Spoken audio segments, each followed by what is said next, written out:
So one of the things that I find to be the most demystifying about this whole self-care thing is teaching the science behind what's going on inside your body when you're doing self-care. When honestly, not just when you're doing self-care, when you're doing anything that makes you feel good. Happiness, joy, contentment, feeling peaceful, not, overworked, not stressed, not depressed, right? How is it that your body looks on the inside when those good things are happening and you're feeling those good things in your life, right? I find that really demystifies and really kind of brings a different look to this idea of self-care altogether. So last week, I talked to you about how I was going to reprise this old self-care series that I did. I'm doing that again today. We'll be bringing back the second part of this series where I did do a little midlife chemistry class for you, learning about 4 neurotransmitters that are being released in our body that make us feel good, why they get released, when they get released, how they get released, and when they're not getting released, what are the symptoms that we're experiencing? What are the not so good feelings that we're experiencing? So that chemistry class is going to happen again today, and I hope you keep listening because it really gets down to the bones, the very bones of what it is that you need to be doing in your life in order to feel better and why self-care is going to get you there. So keep listening.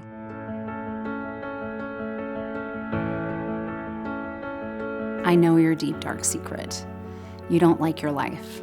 You're a woman in midlife, and for the past 2 decades or more, you've poured yourself in to other people. You've poured yourself into your career, your family, and yet on the inside, you feel broken. And that's no way to be. I'm Dr. Natalie Marr. I'm a clinical psychologist and a life transition expert. It wasn't too long ago that I was in your shoes, waking up in my early 40s thinking I've got 2 failed marriages and I'm a single mom for the second time in my life. And I just knew that I could do better, that I could feel better. Fortunately for you, I have about 20 years experience clinically. And so I've created a method that will help you learn to love your story. I know that the story that you're telling yourself about your life feels awful. And I know that you think that you can't change that. I assure you, you can. And when we work together, I'm going to help you to craft a different story, a story that you love, a story that makes you want to get up every single day. Let's work together to help you love your story.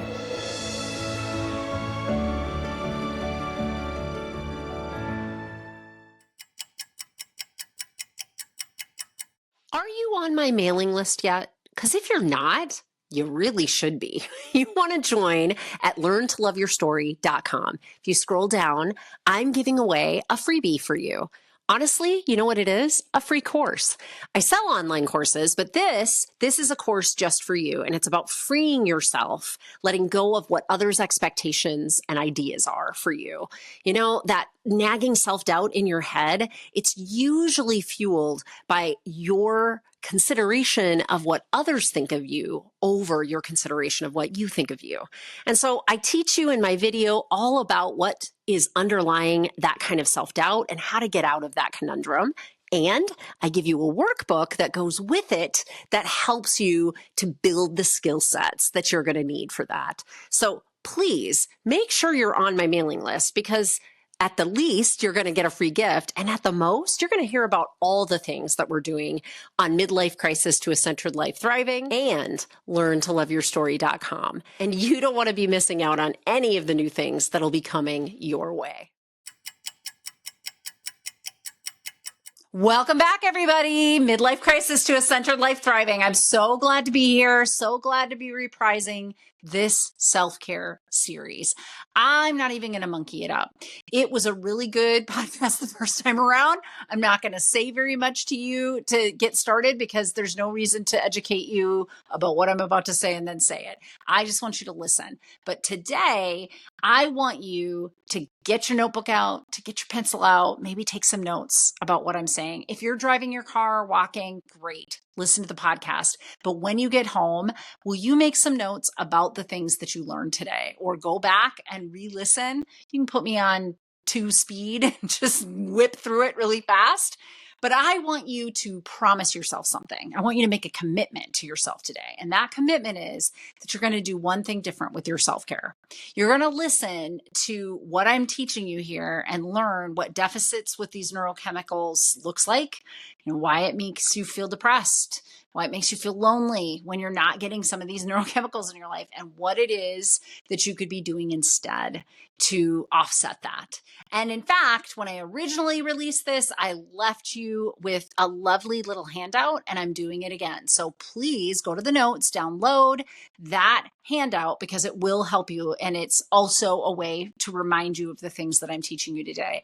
But I'm kind of asking you to commit for yourself to a little bit more than you usually do with my podcast, because honestly, if you implement even one thing I'm suggesting, it could make a big difference in your life. And it certainly will change your whole outlook on what self-care is. So let's listen. I just wish that we came with a manual. Like when we're born, the doctor just hands over to our parents this big book that tells you all about how we tick and why we do what we do when we do it. And that could make our lives a little bit more simpler, don't you think? I mean, especially around this idea of self-care. I mean, you heard the podcast last week. Self-care is a personal experience. And so everybody's version of the best form of self-care could look very, very different on the outside. But here's the thing. It looks the same on the inside of us. And that's the cheat sheet that this psychologist is going to give you today. This is one of my favorite things to teach, honestly, because I think that this idea of self-care has gotten, it's pretty complicated. I talked about it last week. There's, pop culture's version of it with chocolates and baths and massages and all that stuff. And then there's like this clinical side of it where we're talking about like, you need to have boundaries to keep your energy in, and we need to make sure that we're replenishing and nourishing ourselves. Oh, but by the way, that looks different for everybody. I mean, I can't just give you a cheat sheet, except I can. As a clinical psychologist, one of my favorite parts of the human psyche is that there are only 4 chemicals that are our feel-good chemicals. These are the chemicals that we monkey around with when we're talking about things like pain relief, anxiety relief, when we're talking about joy and happiness. These are all the same chemicals. And you know what? They're not just in humans. They're in all life forms. Like life forms that are one cell have receptor sites for these 4 chemicals. That means one cell organisms floating around in the ocean that you can barely see with a huge microscope also have the capacity to experience joy. What? But they do. And when you break down self-care into these 4 chemicals, well, things get a lot easier. Now, I'm going to go into this in detail in just a second here, but what I will say is I am going to put this cheat sheet together as a download that you can grab right off my website, learntoloveyourstory.com. So you can head over there, or you can head to the podcast notes, and I will have a link for you to get this cheat sheet, because I'm going to talk about all these things today, but just like with any new information that we learn, we'll forget parts of it. I might be a geek and have all this information just floating around right at the surface all the time, but I am not expecting you to. And I do want you to feel like you have a place to go to say, oh, I'm feeling like this, which means I need this chemical. And these are the things that I can do that generate this chemical. So let's get started. So these 4 chemicals are, and you may already know some of these, right? They might sound familiar, but the 4 chemicals are endorphins, dopamine, oxytocin, and serotonin. 4 chemicals. Now, for those of you that are watching this on YouTube, you're going to get to see this really handy dandy handout. And these are the things that I will be sharing with everybody in my cheat sheet. But for those of you just listening, buckle up, Buttercup, because this is a lot of information all in one place. So dopamine, serotonin, oxytocin, endorphins, right? I'll flip them around all over the place. But we're going to start with dopamine because I think that some of us know a little bit about this one.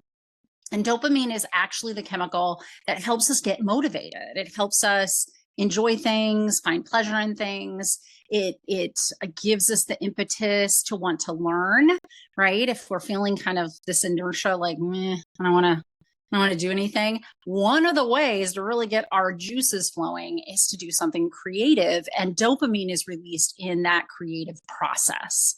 So we want to look at dopamine like the chemical that creates the creation. It's the creative process piece.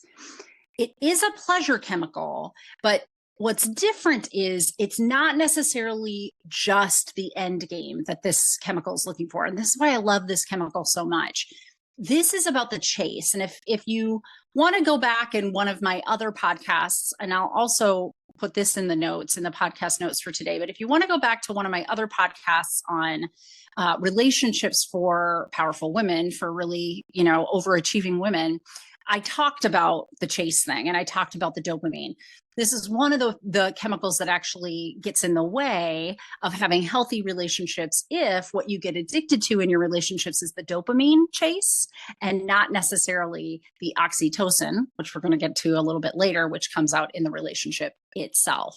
So dopamine is this interesting chemical. It's pretty short-lived. You're only feeling it while you're doing the thing, but it's one of these chemicals that's really right at our fingertips anytime that we're creating anything, which honestly also means anytime you're like thinking of something that you want to create. It doesn't have to be the action of it.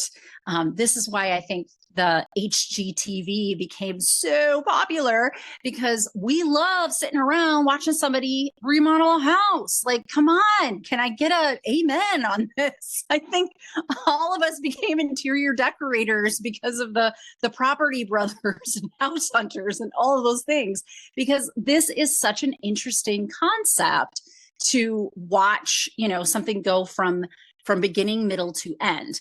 And it's in the process of beginning, middle, end, all the way up until end that you're having dopamine released. So this is a really great chemical for that. So since I spoke a little bit about oxytocin, let's go slip over to that.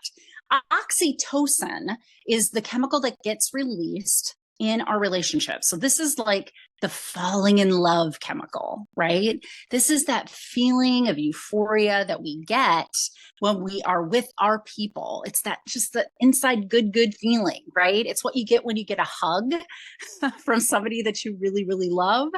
It is a feeling that facilitates having trust in relationships. So oxytocin is around, of course, in our romantic relationships and our friendships and our family relationships, but it's also around work. So this is the chemical that really helps us to create bonds with other people, trusting bonds with other people. Well, if you work on a team, you're going to have to trust your folks. If you don't trust your folks, things at work are not going to go well. Now, I'm not an IO, industrial organization psychologist. So if you want information about that, Dr. Adam Grant or some others are a really good start. But as far as what's the inside looking like, what does my nervous system look like when I'm in relationship with other people in any context, it is oxytocin that's getting released. Okay. So again, this is a really good one because it's almost always at our fingertips. Sometimes there are some of us that are feeling pretty lonely out there, right?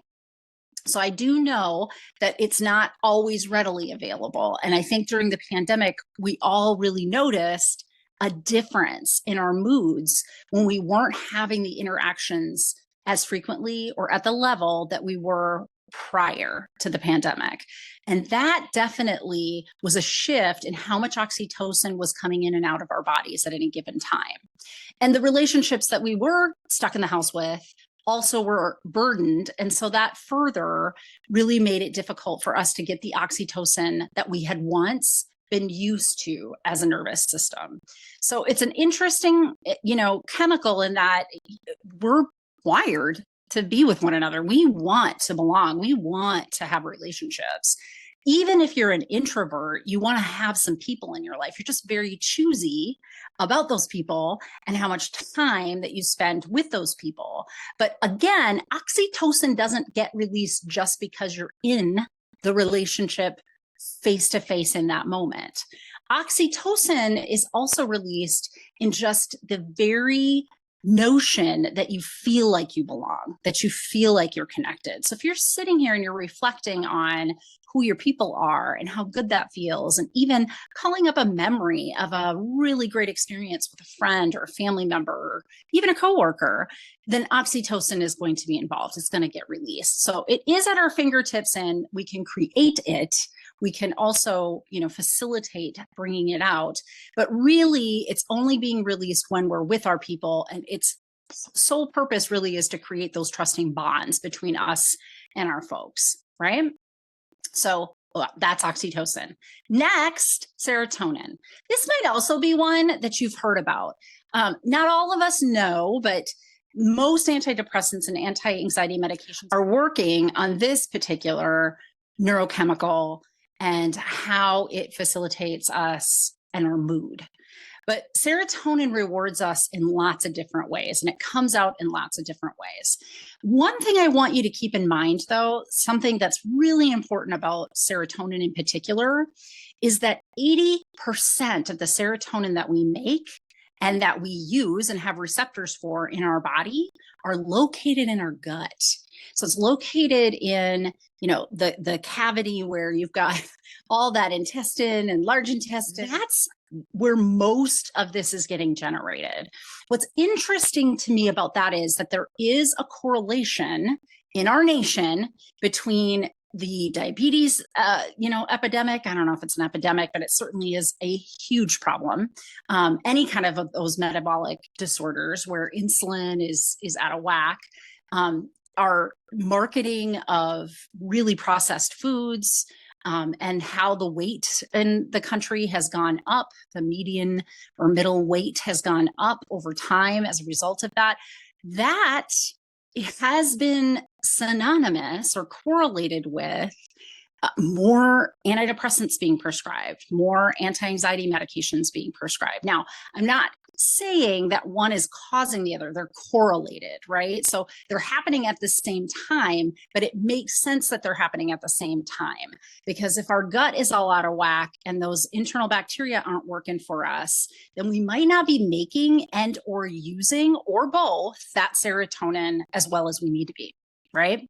So think about that, because that's a really important factor with the serotonin piece. But serotonin rewards us in particular when we feel like we know our place, we know our purpose, we know we're in alignment with what we want to do, and we can see and feel and watch ourselves be doing that thing. So there's like a social power piece to this, but power is such a strong word and not really the word that I would use necessarily, but it's how we feel in our world. If I feel like I fit in, if my puzzle pieces just goes right into this puzzle, then I feel pretty good about that.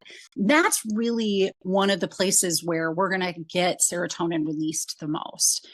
You can also see how the lack of feeling that way. So when you're feeling listless and, don't have a direction or don't feel like you're belonging or fitting in, certainly that's going to affect our oxytocin, because it's also a relationship issue, but it also depletes our serotonin because we don't feel like we're fitting in to our place in the world, in the order of things.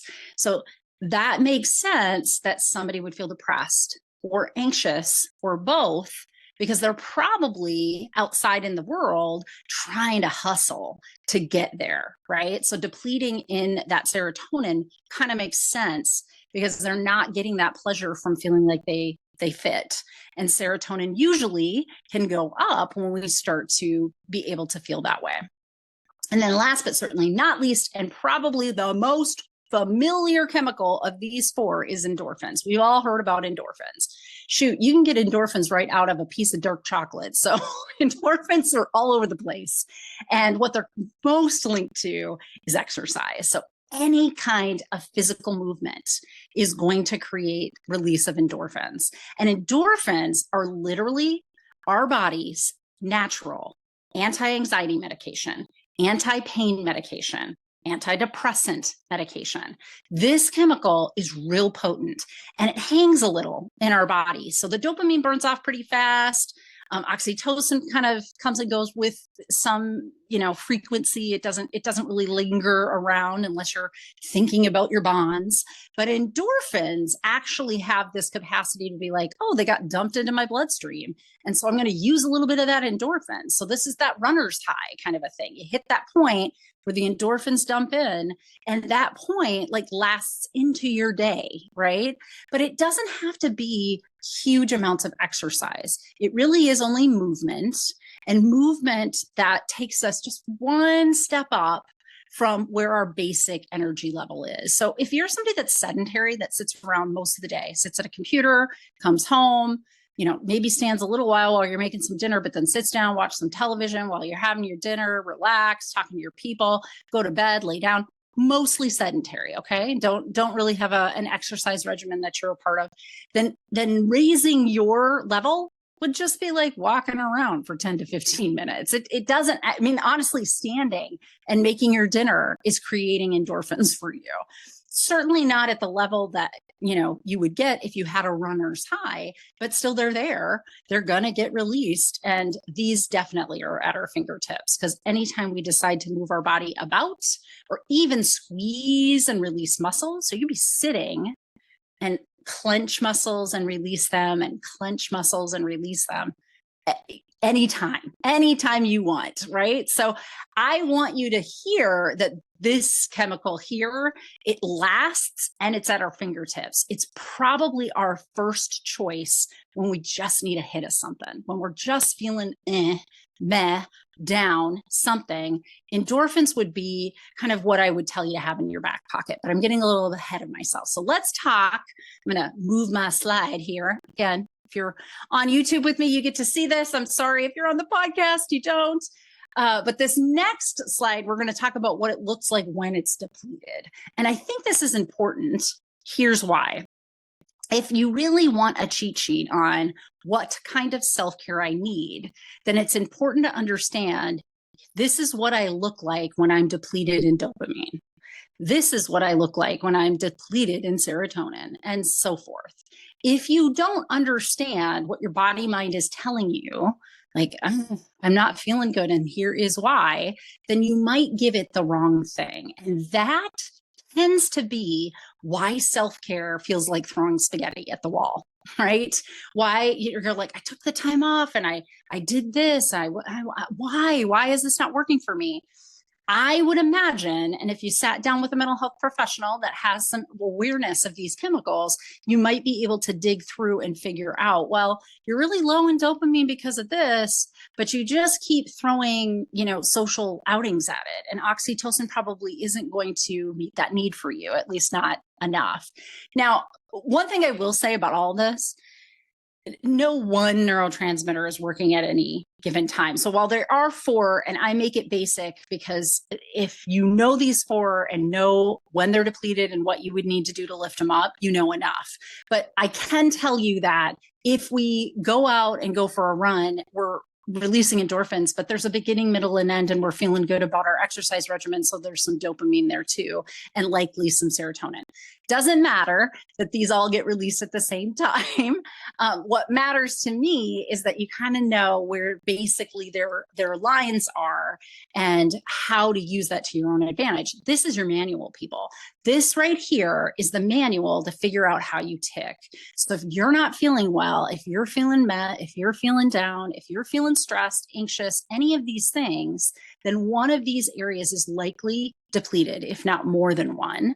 And if you start to strategically put in place the self-care that lifts that area right back up, woo, you are in for a treat, because you'll start to figure out that you're so much more efficient and effective at lifting your spirits again. All right. So dopamine looks like this when it's depleted. When you don't have enough, You probably feel a lack of motivation. That's the first one, just inertia, don't want to do very much, maybe even a procrastinator, low energy, maybe feeling fatigue, but really it's just kind of more about that, like, I just don't want to do anything. I really don't have the oomph to go to get even up off my couch to do very much today. It also can look like a lack of focus. There might be some little bit of anxiousness there. I think sometimes those are showing up because, after you have had inertia for so long and you're not getting to your things, then you start to kind of go, oh God, this is probably not good. I haven't done the laundry in 2 weeks. I haven't gotten to that, report that was due at work. Oh my goodness. So that, I think, is kind of the layering of how, when dopamine is down, how it starts to show up in our life.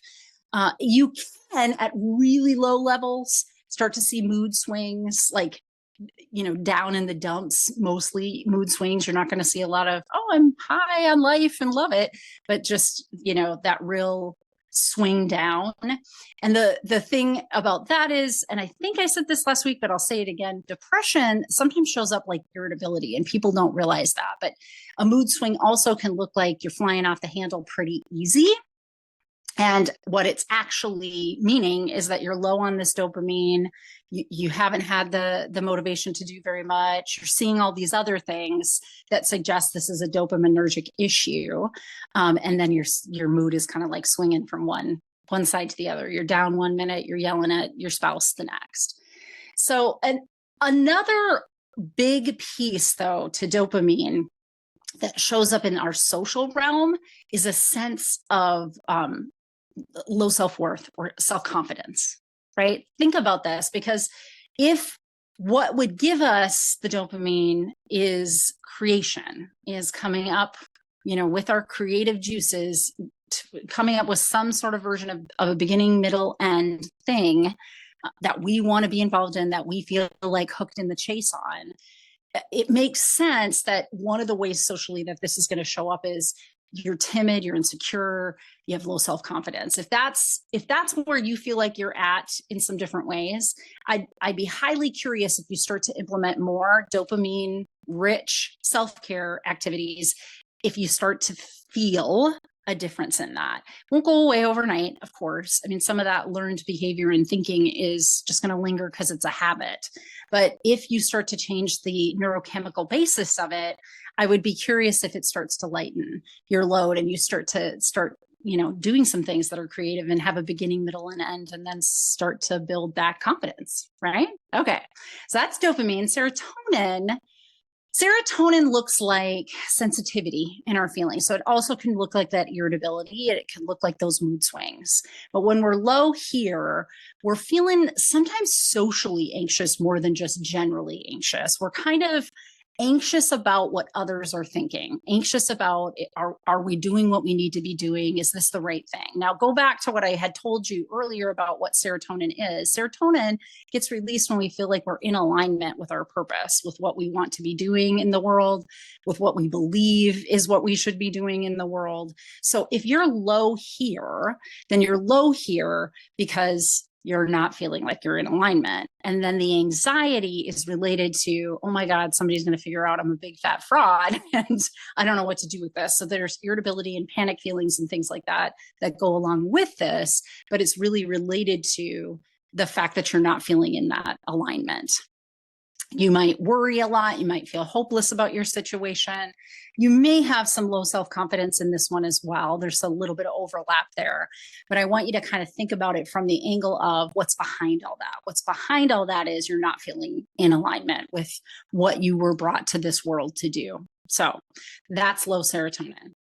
Low oxytocin, pretty easy. It's loneliness. It's feeling alone, and you can feel lonely and alone in a sea of people, right? You might go to work every day and see a lot of folks.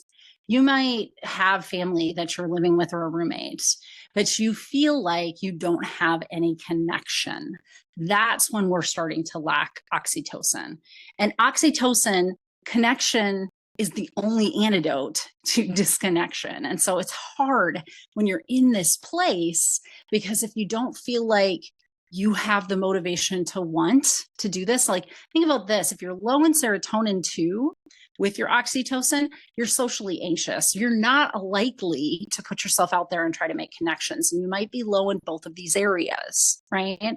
So one of the things to be thinking about in your self-care regimen is, how do I create connection or feel connected when I don't want to put myself out there too risky? Now, some of the easier ways are things like animals. Having a pet is a huge oxytocin boost. We do have a relationship with these little people, these little animals in our lives. Even if it's a fish in a fish tank, it does not really matter. I mean, snakes are not my thing. I'll just go on record. Things that move without legs freak me out unless they live in water. So I would not be able to snuggle up with my snake, but I do know some people that do. It doesn't matter what this creature is, as long as you feel like you have a connection to it. So there's some places where you might enter this just a little bit easier. Volunteer somewhere, volunteer at the Animal Humane Society if you don't like to work with people, if that's still too much. But you could also just volunteer, drop enough groceries to families that have signed up at the food shelf. Being with others and in connection with others is going to start to build up some of your oxytocin. The more oxytocin you build up, the more brave you might get, and the more you might venture into actually making some of those real solid connections that are essential to human beings. Again, you guys, there's only 2 reasons that our body goes into fight or flight. If our physical body is threatened, like we're going to die, or if our social and interpersonal body is threatened. That is kind of in the background all the time in this world. Do I fit in? Am I good enough? Do people like me? And that fight or flight response, if it keeps chronically going off, is going to start to deplete all of these areas, to be quite frank, because it's going to introduce new chemicals that kind of dampen any of these chemicals, even if you're doing them well and giving yourself the self-care. So just food for thought, right? Like, this is some of the stuff that's happening in our bodies when we're in these circumstances. And then last, certainly not least, we know endorphins. This is, I just said to you not too long ago, this is the one that's really easy to use and it lasts a little bit. So you probably want to have it handy. You do. But this is the one that I think when I do like my assessments, my one-on-ones with women, where we kind of look at all the different areas of your life. And I give you a free 30-minute one-on-one coaching session on, hey, here's the things that I think that you should be doing to kind of circumvent midlife crisis and really get back on course with being in alignment with what you want to be and do in the world. I'm usually looking at if you've been overdoing any one of these categories. Because if you overdo endorphins, you think you're great in your self-care is what happens. There's just kind of this false sense of security that, well, I exercise every day and I take care of my body. And all of those things should be, why I feel better. But I go to work and I feel anxious and I don't want to put my, nose out there. I don't want to try things. I don't want to risk things, but I also feel lonely. There's all, it's what? I don't get it. I'm doing my self-care, Dr. Natalie. Why? This is likely why. You can't just do one of the 4.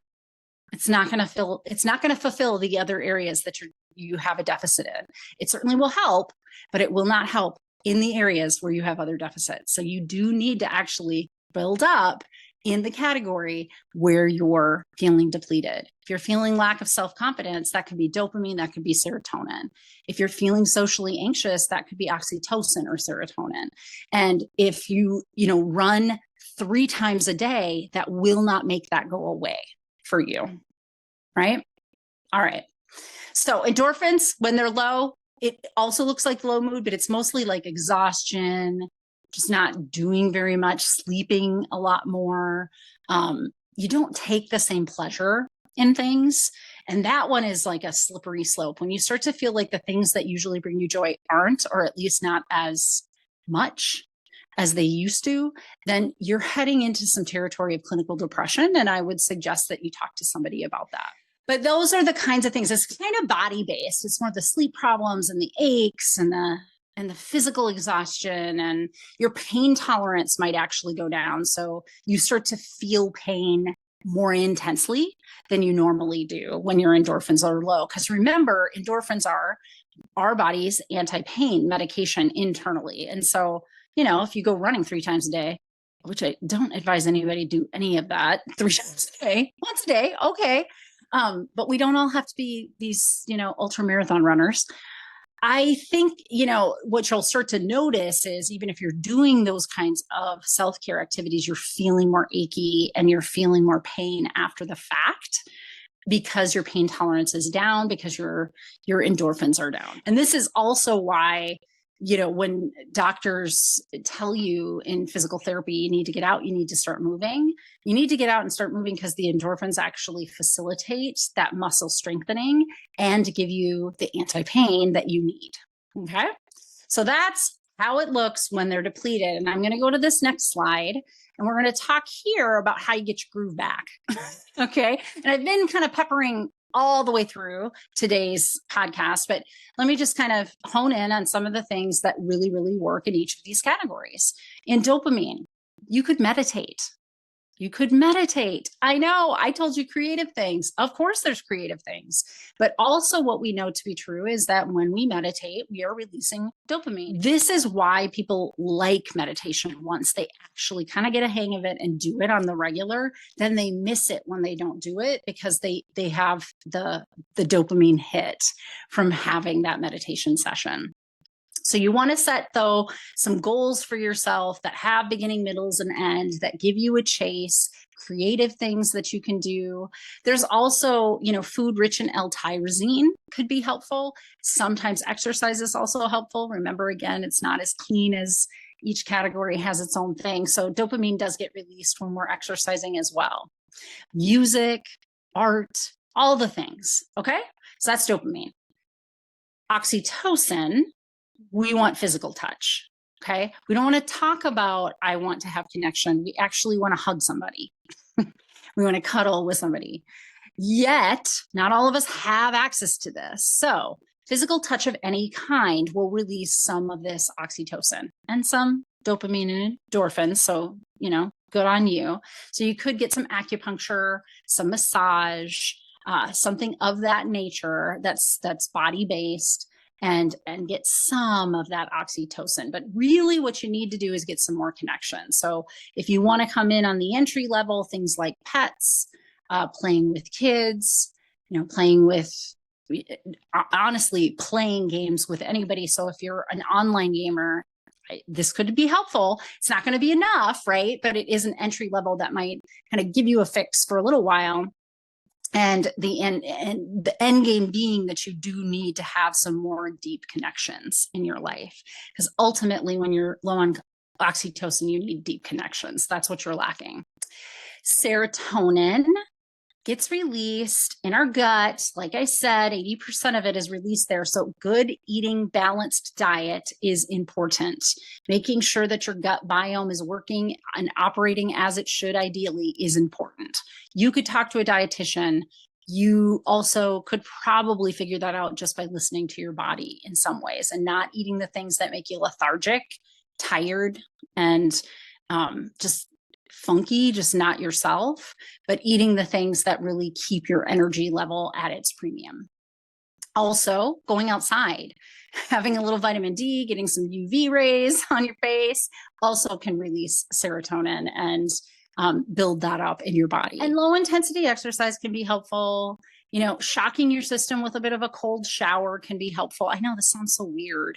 There's just some of those, also body-based ones that can release some of the serotonin. Massage, as I said, is kind of going to release a few things at the same time, and serotonin can be one of those things as well. But I would focus, if you feel like you're low in this area, first on diet, getting it balanced, because 80% of those neurons in your belly and 80% of the serotonin being developed in your belly. I know that we think that it's just all this 3-pound organ in our skull that controls all this. That's not the case.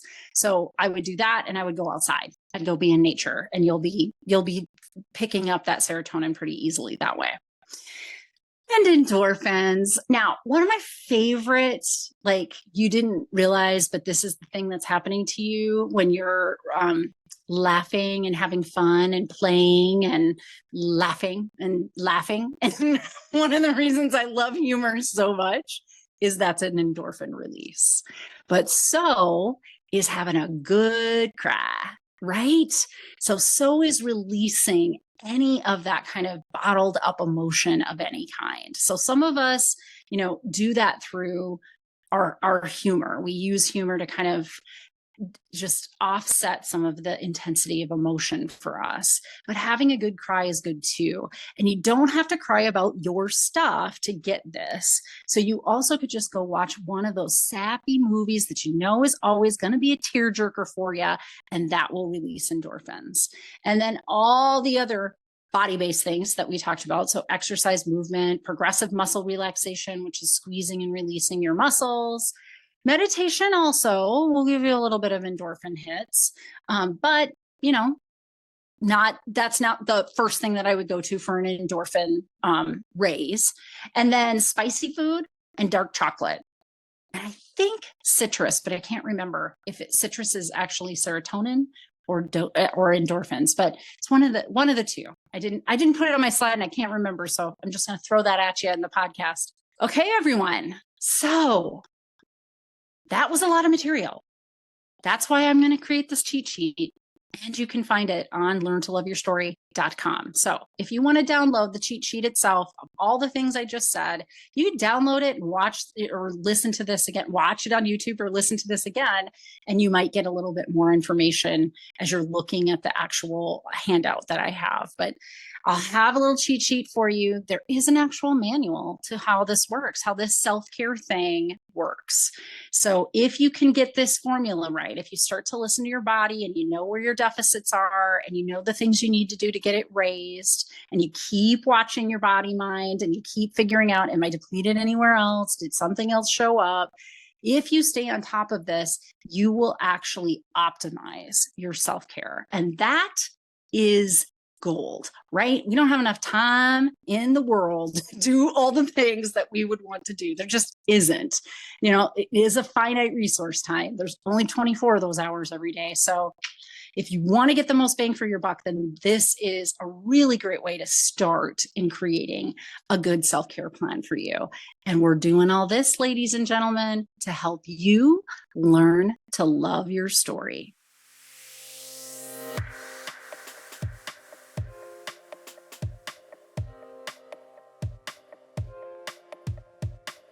Because I am a licensed clinical psychologist in the state of Minnesota, I have to make sure at the end of each of these episodes that I give you the disclaimer that none of the material that I talk about in these podcasts is meant to replace any kind of therapy or formal medical or mental health treatment. And in fact, anything that I offer on my website, my coaching programs, any kind of psychoeducational materials that I release are not a replacement for that level of care.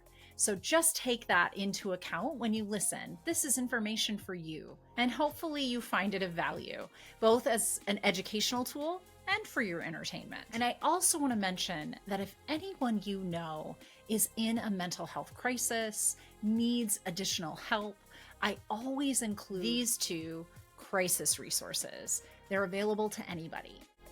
Pick up the phone and dial 988 for the National Suicide Prevention Lifeline.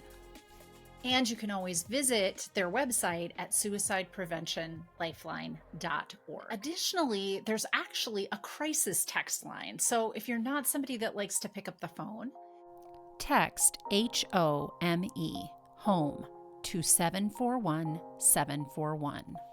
to the crisis text line. And you can find them online at crisistextline.org. Thank you for listening to my podcast, and I hope that you like and follow me wherever you get your podcasts, and maybe consider leaving me a review. It always helps me to keep this podcast relevant when I know what you want to hear about.